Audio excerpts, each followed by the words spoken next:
everyone and welcome to another video from Checkmate Tutors. Please note that this video does not contain a lesson or activities to complete. It simply provides a model answer for the creative writing sequence of work based around panoramic pictures and specifically the picture of Southwark Fair. Please note that whilst you can of course view this in isolation to get a feel of what high grade response might look like, this video is designed to accompany the videos in this creative writing sequence of videos, reminding people of what the model answer looks like. Therefore, if you haven't already, you might find it useful to watch the other videos in this playlist first. Write a description suggested by this picture. The clamour and anticipation has been building for days, since the first posters advertising the fair appeared in local shops and stuck to the posts of gas lights. There has been a certain nervous excitement in the air. Children make secret plans to attend without their parents, and mothers and fathers reluctantly agree to their children just once, not knowing of their children's devious endeavours. Like a moth to flame, children gravitate towards the bustle and rowdiness of the sideshows and freak exhibits. Parents repel like opposing magnetic poles, considering the inconvenience of pickpockets and the violent encounters with out-of-towners. It is against this backdrop that a crowd amasses here today, marching like ants in unison from the neighbouring terraces, alleys and public houses. However, as soon as they arrive at the fair's location, all sense of discipline and thereby commonality with ants is lost as chaotically every individual scatters around the various exhibits, whooping, shouting and barging. A boxing ring takes pride of place in the centre of the common. Lengths of chain make up the ropes that set the perimeter. Originally the canvas mat was an off shade of white like a ship's sail. Today, however, it looks like a mortician slab adorned with the bloodstains and bits of flesh.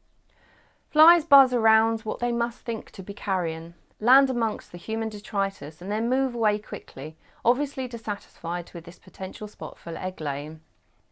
Suddenly, the uneasy vacantness of the boxing ring and the indistinct chatter at its edge is broken when a member of the fair staff bellows through a megaphone that Ivan the Terrible, from Basingstoke but pretending to be from the Siberian wastes, is ready to fight the next brave volunteer.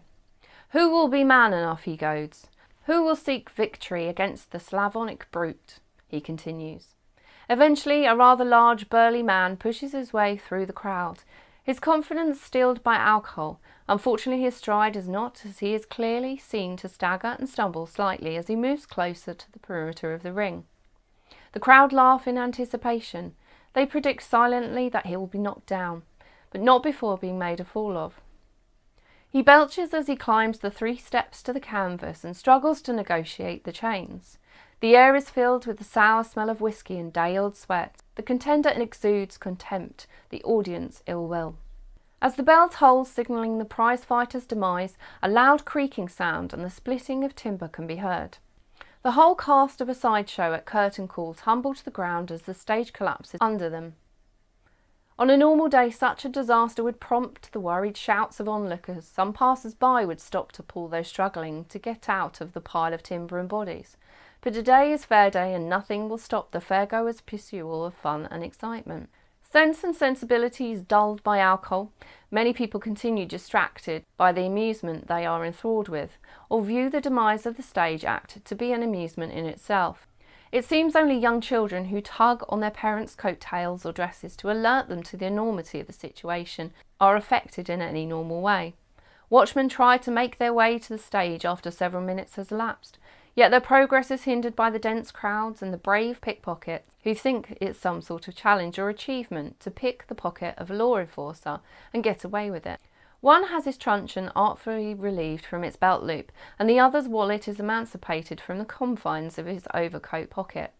By the time they arrive at the epicentre of the chaos, energy sapped and dejected, they make a laboured attempt to lift lengths of broken timber and pieces of lamp glass from the mound of thespians. The peep show trailer is left almost as an afterthought to the side of the exit to the common. Consequently, 2 teenage boys make mischief. One to the left repeatedly twists the padlock to a hatch almost subconsciously, like it is his life purpose to vandalise and damage, but with no real outcome in mind.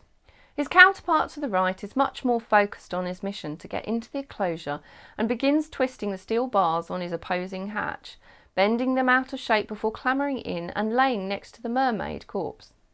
His intention was to scare would-be viewers of the exhibit by rising from the dead like a zombie. However, bored after waiting for 10 minutes for a non-existent victim, he clambers out, dejected, and saunters home, his efforts wasted. Thank you for watching. Please remember to like, subscribe and check out our website checkmatetutors.co.uk for more educational lessons and resources. Goodbye for now.